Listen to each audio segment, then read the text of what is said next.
Welcome back to How to Be Miserable, a site where I talk about ways that we inadvertently make our lives worse than they have to be. I'm Randy Patterson. For more videos like this one, consider subscribing. Today I'd like to talk about how a metaphor can also be a trap. And the metaphor I'm thinking of is a bank account. We all want to feel better. We want to have more resources. We want greater satisfaction, better self-esteem, more self-confidence. And you know how to get that, right? Our culture talks about it all the time. Self-care.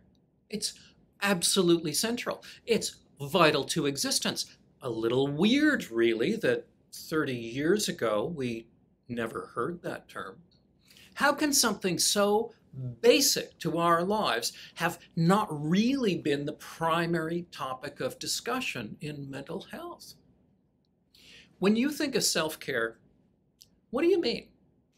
Exercise, diet, getting enough sleep, yoga, maybe meditation, getting a massage, reading self-help books, like maybe mine, telling yourself positive affirmations, seeking the giant within, doing adult coloring books, watching YouTube videos, and it never seems to be enough, does it? It's as though we are bottomless pits of neediness. We need to fill up our psychological and physical bank accounts. Maybe some more vitamins, maybe a Buddha statue, maybe a vagina candle.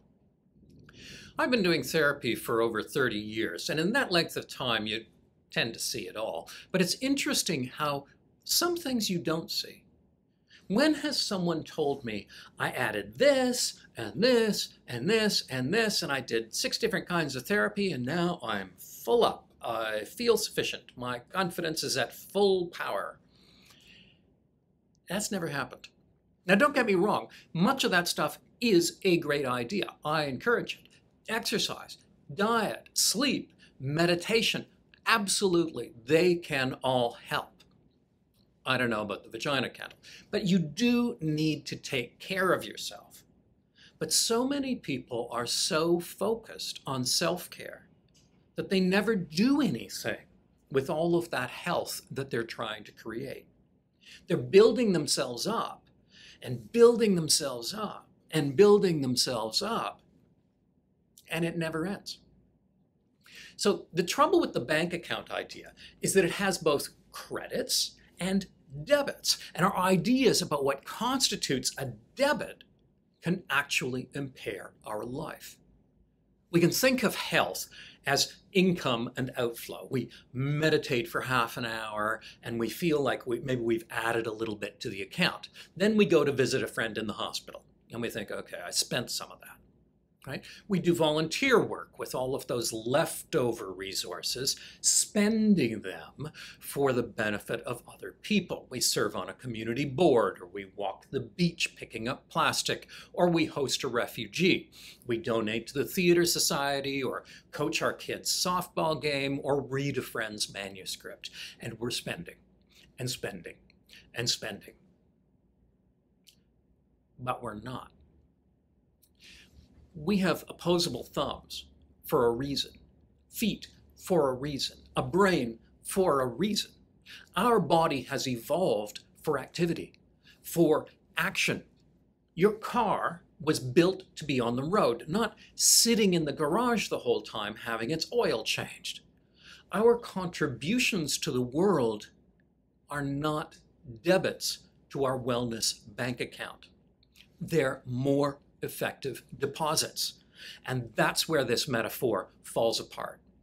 If you spend more, the account goes down to 0 and then into overdraft. Self-care is important, but if we want confidence and self-esteem and a feeling of capacity and a belief in ourselves, self-care alone will never give that to us. We get that by using our health, using our capacity, and contributing to the world around us. Erickson was a psychologist famed for his 8 stages of psychological development, which he put at different periods of people's lives. One of these, the seventh stage, is called generativity versus stagnation. Now, this is the pull between genuinely contributing to the world versus pulling back and inward and feeling useless. Now, he figured that this was most prominent at the ages of 40 to 65. And I suppose he's right in a way.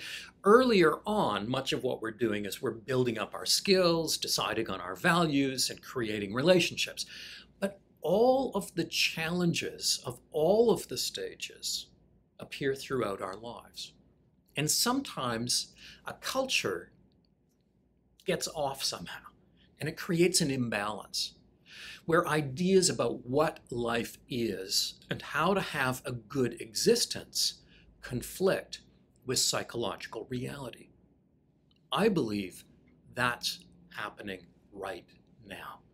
We have this enormous emphasis on self-care as though that's going to save us and create a fulfilling existence. It doesn't. Self-care is not a house. It will not shelter you. It will not give you a place to live. It's only a foundation. The house is what's built on top of it. And the house is activity and using your skills and contributing. It's outward, not inward. It's spending, not gathering. Where are you going to find something on YouTube that's fulfilling? Nowhere. It's not on here. It's not on Netflix. It's not at the vitamin store. It's not at your yoga class. It's not even in your therapist's office. All of those things are fine. But the way to really grow, the way to be bigger, the way to get more of yourself is to use yourself up. Doesn't make sense, but it's true. Thanks for watching.